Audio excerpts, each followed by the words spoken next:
Hello, and welcome back to Unexplained Possibilities, Too Crazy to Believe. Here, I'm going to tell you a story, and on occasion, multiple stories, with a paranormal twist. And it's up to you, the listener, to decide if the story being told is a true paranormal tale, or something made up by the minds at Unexplained Possibilities, and the story is too crazy to believe. So, with that out the way, we present to you a story titled Phantom Chains. Let's face the facts. When we're young, we do a lot of dumb and daring things. This rings even more true if you're a bored and easily influenced boy who lives in a flyover part of the country in a small town no one ever leaves, and where things that go bump in the night is often looked at as truth and not mythological stories. Well, one summer, my friends and I were talking big, and I was saying how I wasn't scared of anything. That was my first mistake, because almost immediately after, they proposed the dare to test my boast of never being scared. My second mistake was being a cocky little brat and accepting the dare without even hearing what it was. Which, now that I accept it without hearing it, they had all the time in the world to come up with a good one. And boy did they. They dared me to spend the night in the House of Simmons. The House of Simmons was the home of Simmons Knotts, a weirdo recluse who hated people coming onto his property. My dad once told me that when he was younger, he was playing ball with his friends and one of them accidentally tossed the ball onto the Simmons property. One of his friends went to get it, and after he stepped a few feet in, Simmons Knotts appeared at the front door holding a shotgun. He was singing Ring Around the Rosie.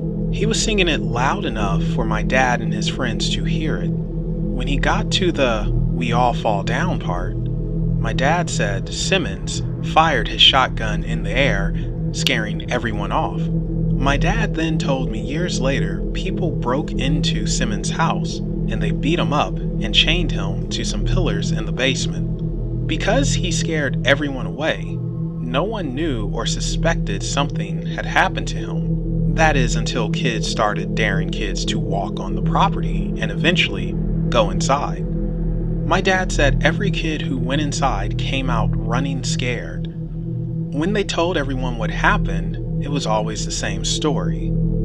They said they heard footsteps and then chains, and finally someone singing. They were singing Ring Around the Rosie. And right when they got to You All Fall Down, something would grab them. After that, they would run out to safety. Eventually, kids told their parents what happened and they went to the House of Simmons to speak to him, but all they found was his rotting corpse. The property and house was left sitting for years. No one wanted it, no one stepped foot in it, unless they were dared to. And weirdly enough, crows started to frequent that property. Now, this is where I made my third mistake. Instead of swallowing my pride and saying no and getting punched in the arm for not going through on the dare, I decided to man up and take on this challenge. My friends gave me a look of both amazement and worry, even asking if I was sure I wanted to do this. Well, it still wasn't too late to back out, and they were giving me an opening, but I stuck to my guns and told them, "I'll see you tonight at the Simmons." I had told my parents that I was going to be spending the night at one of my friends.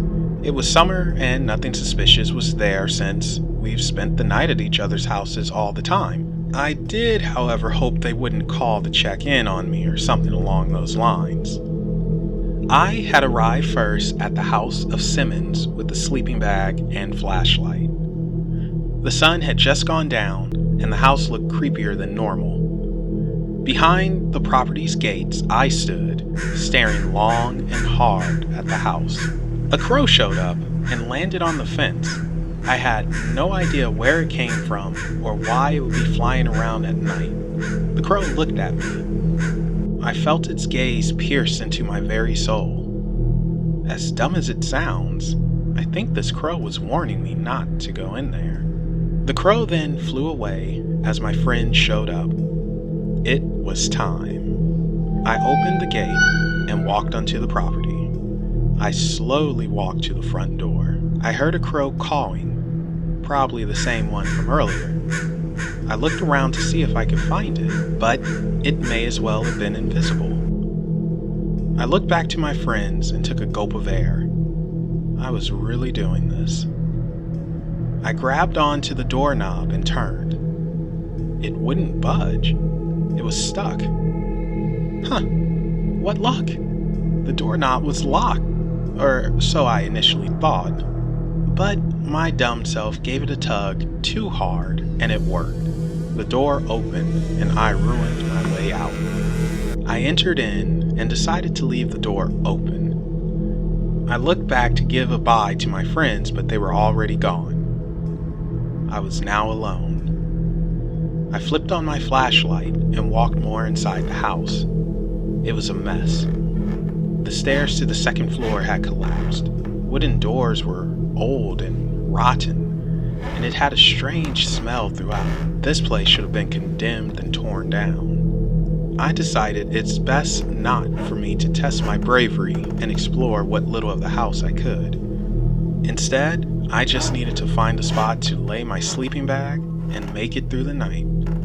I doubt I was going to get much sleep. I should have brought a few comic books or a radio to keep me company. I truly had to do things the hard way. I decided the best place to set up for my overnight stay would be the center of the floor in the main room. That way, I can see the front door and make a quick escape if need be. The floor creaking was almost unbearable. The dust everywhere, the whole off feeling. It hadn't even been 3 minutes and I already wanted out. I got in my sleeping bag, staring at the entrance. I don't know how long I was staring at it for, but I started to hear noises. It was chains. I was hearing chains. This couldn't be real. No way was this real.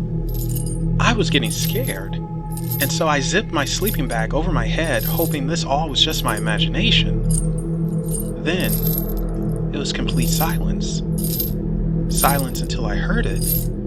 I heard someone singing.